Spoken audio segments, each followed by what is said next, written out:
A las 12 del día les contamos los hechos que son noticia en Colombia y en el mundo. El gobierno subirá el precio del diésel para camionetas de lujo y vehículos oficiales. La carga y el transporte de pasajeros no se verán afectados. Marcela Peña. Se acaba el diésel barato para camionetas de lujo, vehículos oficiales y vehículos diplomáticos. No va a pasar de inmediato, esto va a ocurrir dentro de 6 meses, pero ya la decisión está tomada y el decreto está firmado. La medida rige en 75 municipios del país. Allí los usuarios de vehículos particulares van a tener que pagar un diésel que no tiene subsidios del Fondo de Estabilización de Precios de los Combustibles. Eso quiere decir que el precio podría estar unos 6,000 pesos por encima del que tiene el galón hoy en las estaciones de servicio. De acuerdo con el Ministerio de Minas, la principal razón para tomar esta medida es que se está subsidiando a vehículos que no tienen una función social o esencial para el Estado. Hay unos vehículos que se salvan de la medida y estos son los camiones de carga y el transporte de pasajeros. Lo que no aclaran desde el gobierno es cómo van a hacer para verificar que esta medida se cumpla en las estaciones de servicio. Gracias, Marcela. Los detalles ya los puede encontrar en blurradio.com. Y a propósito de ese sector del transporte, Juan Martín Caicedo, presidente de la Cámara Colombiana de Infraestructura, denunció que se están haciendo cobros ilegales en la vía Cartagena-Barranquilla. Laura, buenas tardes. Valentina, muy buenas tardes. El presidente de la Cámara Colombiana de Infraestructura rechazó estas acciones, cobros ilegales que ya se venían registrando desde hace varios días, señalando que estas acciones son inadmisibles. No solo se presentan en este peaje, puesto que en corredores de la costa Caribe también se están registrando estos cobros ilegales, afectando por supuesto la seguridad vial, la movilidad y también la confianza de los usuarios. Abro comillas, dichas actividades inadmisibles, valga recalcar, cobran mayor gravedad si se tiene en cuenta que dentro del contexto de finalización anticipada del contrato de concesión del mencionado corredor, se genera la imposibilidad de operar con normalidad las estaciones del peaje Turbaco y Sabana Grande, entre otros. Cierro comillas. Además, el presidente recalcó que esta acción se puede tipificar como captación ilegal de recursos públicos, infringiendo en un grave delito, por lo que hizo el llamado, por supuesto, también la Fiscalía General de la Nación, que ya tiene todo el material probatorio, a actuar con contundencia, adelantar las investigaciones requeridas y judicializar a los responsables. Laura, gracias. El año comenzó con nuevas dificultades para los usuarios del sistema de salud en Cali. Pacientes afiliados a la EPS Emsanar protestan en la sede principal en esta ciudad. Muchos aseguran que no están recibiendo medicamentos. Otros reclaman continuidad en sus tratamientos. Lina Vera.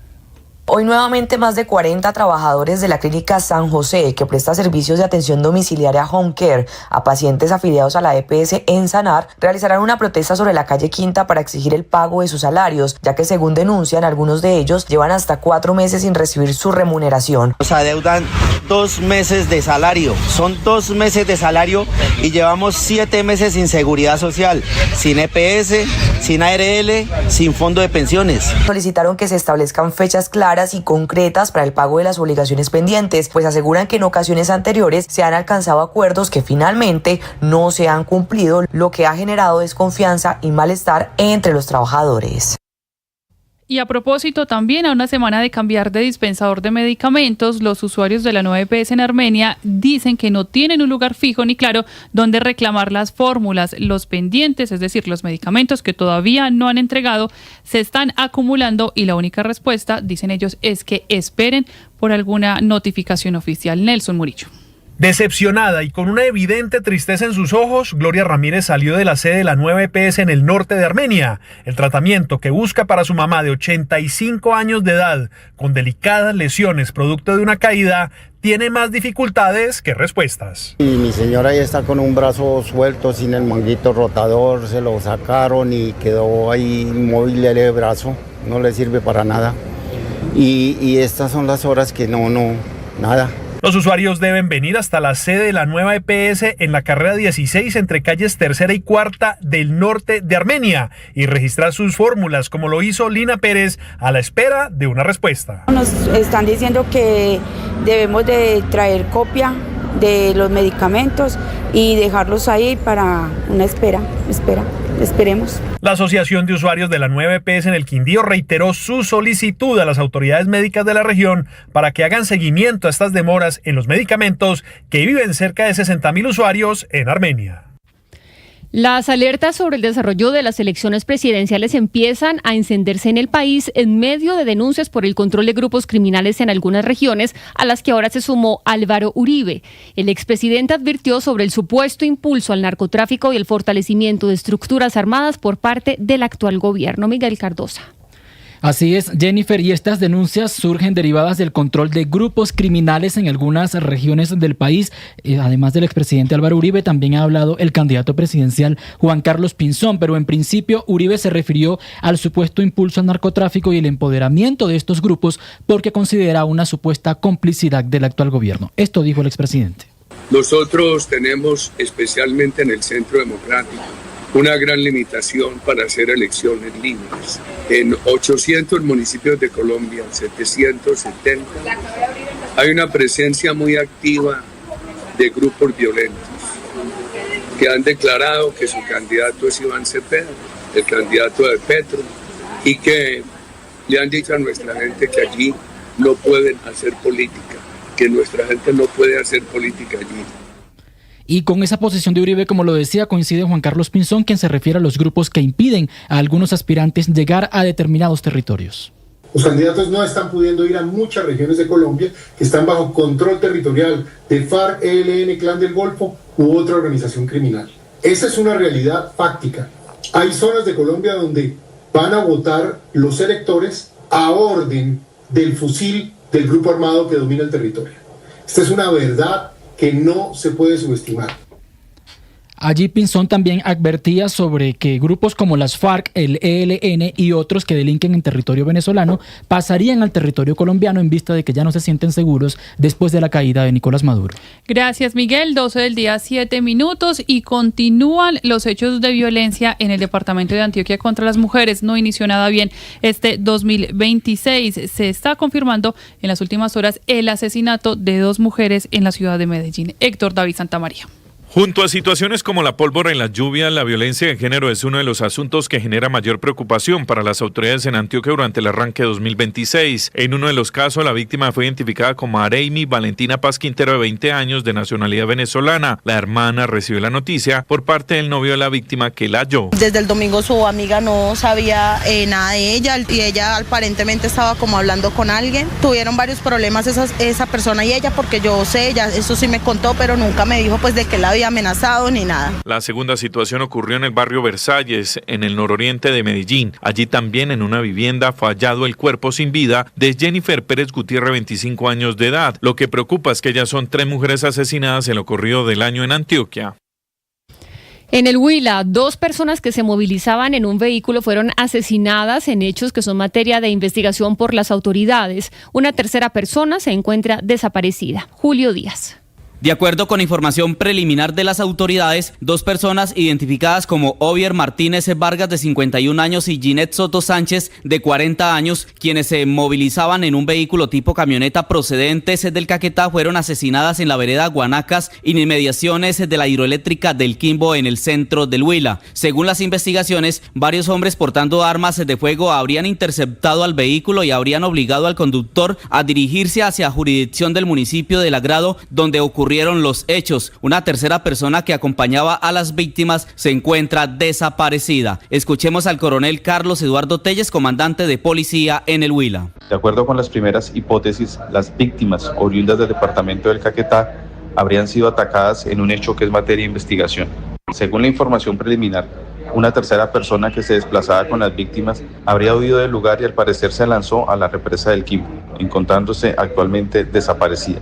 Entre tanto, Policía Judicial avanza en las investigaciones para determinar los móviles y poder identificar y capturar a los responsables. Y en la Universidad del Atlántico, finalmente los estudiantes levantaron el paro que inició hace más de 2 meses tras acordar un nuevo calendario académico que se va a extender hasta el próximo 21 de febrero. Esto con el fin de culminar las clases pendientes del segundo semestre de 2025. Inkel de la Rosa. Tras 2 intensas jornadas de discusión en las últimas horas, directivos y estudiantes de la Universidad del Atlántico llegaron a un acuerdo para levantar el paro en el que se declararon las facultades hace 2 meses en rechazo a la elección del rector Leyton Barrios, ahora suspendido por presuntas irregularidades en su escogencia. Aunque el Consejo Académico de la Uniatlántico había propuesto un calendario de 2 semanas para ponerse al día con las actividades y finalizar el segundo semestre de 2025, esto fue motivo de debate con los estudiantes hasta que finalmente se acordó un cronograma que reanudará las clases el próximo 15 de enero y se extenderá hasta el 21 de febrero. Juan Maza, líder estudiantil, destacó que finalmente se están brindando las garantías. Hay unos compromisos, no solo académicos, disciplinares, de derechos humanos, sino también unos compromisos desde el punto de vista presupuestal. Así las cosas, a partir del 15 de enero se retomarán las clases, los parciales y finales pendientes del segundo semestre de 2025 para posteriormente comenzar las actividades correspondientes al primer semestre de 2026. Y a pocos días de la entrada en vigencia del decreto que prohíbe el consumo de sustancias psicoactivas en parques y espacios públicos de Bucaramanga, la alcaldía entregó un primer balance de resultados. Durante este periodo se han impuesto cerca de 39 comparendos a ciudadanos que incumplieron la restricción, en su mayoría de nacionalidad colombiana. Natalia Carrillo. De acuerdo con el análisis preliminar por parte de las autoridades en Bucaramanga, las zonas donde más se han presentado infracciones del decreto 907, que prohíbe el consumo de sustancias psicoactivas en parques y espacios públicos, son la Comuna 12, especialmente el área de Cabecera, Real de Minas y el norte de la ciudad. Cristian Portilla, alcalde de la capital santandereana, afirmó que durante este periodo se han impuesto cerca de 39 comparendos a ciudadanos que incumplieron la restricción. Esos 3 sectores, producto de este primer análisis del decreto, son los sectores microterritoriales que han sido objeto de revisión, de vigilancia, para que el sector de Real de Minas, el sector de Cabecera y el sector del norte, cada vez más los infractores sean menos y poder garantizarle a nuestros menores de edad, también a la familia bumanguesa, unos espacios libres del consumo de droga. Las autoridades continuarán con operativos focalizados en diferentes puntos de la ciudad, insistiendo en la pedagogía y el cumplimiento de la norma. Y en Cúcuta avanzan las investigaciones para esclarecer el triple homicidio, recordemos, de 3 jóvenes que ocurrió en zona rural de la capital, allí en norte de Santander. Richard Quiñones. En las últimas horas se registró un triple homicidio en Cúcuta, considerado uno de los hechos más graves, iniciando 2026. 3 jóvenes fueron asesinados a tiros en un ataque sicarial perpetrado por hombres que se movilizaban en motocicletas. El crimen ocurrió en la vía secundaria que conecta el sector de Cormoranes con el anillo vial occidental. Según información preliminar, las víctimas murieron de manera inmediata debido a la gravedad de las heridas. Hasta el momento no se ha revelado sus identidades ni el móvil del ataque. Unidades de la policía y de investigación judicial adelantan las labores de inspección y recolección de las pruebas para dar con los responsables de este hecho. Este es un suceso que reaviva la preocupación frente a la escalada violenta que se registró finalizando 2025 y comenzando 2026. Una de las líneas que investigan las autoridades es por microtráfico. Sin embargo, se espera el avance de las investigaciones para dar con los responsables y los móviles de este ataque.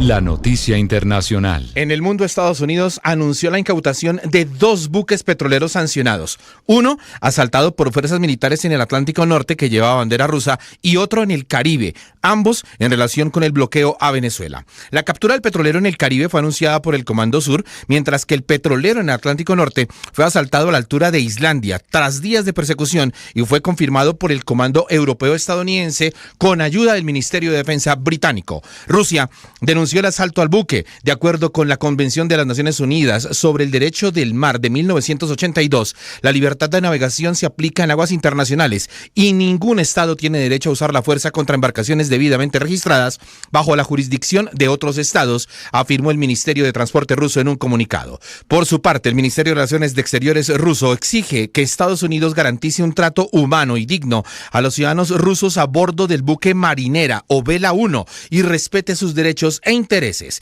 El barco cisterna estaba sancionado desde el 2024 por sus presuntos vínculos con Hezbollah e Irán. Cambió de rumbo, de bandera y de nombre cuando huía de las fuerzas militares y la Guardia Costera norteamericana en el Caribe. Pasó a ser bautizado Marinera y enarboló entonces el pabellón ruso. La persecución llegó entonces hasta las costas islandesas. Rusia mandó un submarino para escoltar al petrolero, pero de nada sirvió. La noticia deportiva. La noticia deportiva a esta hora es el retiro del ciclista británico Simon Yates. El ganador del Giro de Italia 2025 y de la Vuelta a España en el 2018 anunció a sus 33 años de edad que no continuará en el ciclismo profesional. En su último año con el Visma, Simon logró varios resultados destacados. Ganó el Giro y se alzó con una victoria de etapa en el Tour de Francia. Abro comillas, he tomado la decisión de retirarme del ciclismo profesional. Esto puede ser una sorpresa para muchos, pero no es una decisión que haya tomado a la ligera. Cierro comillas, manifestó el inglés en su comunicado de despedida. Además del Giro obtenido y de ganar la Vuelta, Yates fue campeón en la Tirreno Adriático, conquistando también podios en la París-Niza, en el Tour de Romandía, la Vuelta a Polonia y en el Down Under. Las principales tendencias en redes sociales. A esta hora es tendencia en redes sociales la frase "es un fenómeno" que pronunció Lionel Messi durante una entrevista con Luzu TV, en la que reveló su cercanía y amistad con el cantante puertorriqueño Bad Bunny. Messi explicó que más allá de la admiración mutua, han construido una relación cercana gracias a proyectos profesionales